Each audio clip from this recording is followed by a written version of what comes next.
मोहित मेहनत मजदूरी कर कर अपना घर चलाता था।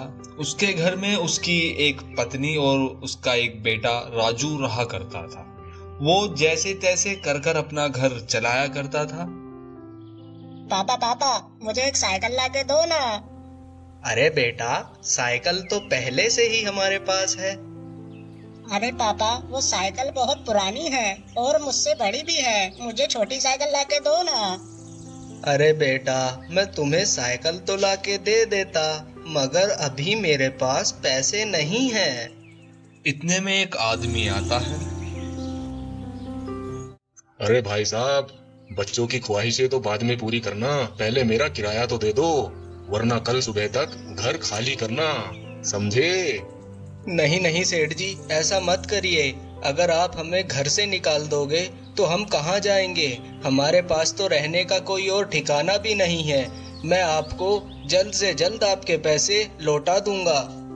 अरे तुम्हारा रोज का यही ड्रामा है। अगर कल सुबह तक मुझे मेरे पैसे ना मिले तो मैं तुम्हें घर से बाहर निकाल दूंगा, समझे? मोहित की एक नहीं सुनता है। मोहित और उसके बीवी बच्चे परेशान होने लगते हैं।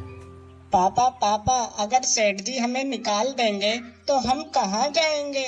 हमारे पास तो कोई दूसरा घर भी नहीं है। रात में वो तीनों बहुत सोचते हैं। इतने में राजू के दिमाग में कुछ चलता है। वो साइकिल की तरफ देखता है।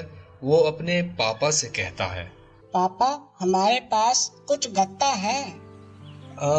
गत्ता तो बेटा हमारे पास नहीं है, पर हमारे पास गत्ते के कुछ खाली डब्बे हैं। वो खाली गत्तों को जोड़कर एक बड़ा सा गत्ता बनाते हैं। उसके बाद उसे साइकिल से जोड़कर एक बड़ा सा डब्बा बना देते हैं और वो उसे बाहर ले जाते हैं। वो उसमें अपना सारा घर का सामान उसमें एक घर की ही तरह सजा देते हैं और वो एक घर की तरह ही दिखता है। वो सेठ उन्हें अपने घर से भी निकाल देता है। वो अपने साइकिल गत्ते वाले घर में रहने लगते हैं। मोहित जो थोड़ा बहुत काम करता है उसमें से पैसे बचा करके एक पिन्नी ले आता है और वो उस पिन्नी को अपने घर पर चढ़ा देता है। अब उन्हें बरसात से भी कोई परेशानी नहीं होती। अब वो अपनी जिंदगी खुशी खुशी बसर करते हैं। एक दिन एक रिपोर्टर उस घर के फोटो खींचता है। अरे ये साइकिल वाला घर तो बहुत अच्छा है, बहुत अच्छा दिमाग लगाया है किसी ने। कहाँ है ये घर? ये घर मालिक यही बाजू वाले गांव में है। तो मेरी इनसे मीटिंग कराओ। चलो एक काम करो, मुझसे इन्हें मिलाने का बंदोबस्त करो।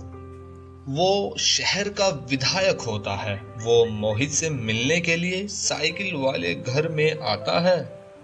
अरे आपने तो बहुत अच्छा घर बनाया है, किसका था ये आइडिया? मालिक, ये मेरे बेटे का आइडिया था और हम तीनों ने मेहनत से इसे बनाया है। राजू उसे अपनी सारी कहानी बताता है, उसने क्यों और कैसे साइकिल वाला घर बनाना पड़ा। फिर उसके बाद वो विधायक उन्हें 15 लाख रुपए देता है। वो उनके इस काम से बहुत खुश होता है। अब मोहित कुछ पैसा अपने साइकिल वाले घर में लगाता है। वो घर और भी शानदार हो जाता है और वो बाकी पैसे से अपनी एक दुकान खोलता है और उसकी दुकान भी अच्छी चलने लगती है। अब उनके पास किसी भी चीज की कमी नहीं होती। यही तो है, जब ऊपर वाला देता है तो छप्पड़ फाड़ के देता है। हमें कभी भी हार नहीं माननी चाहिए। Amazing!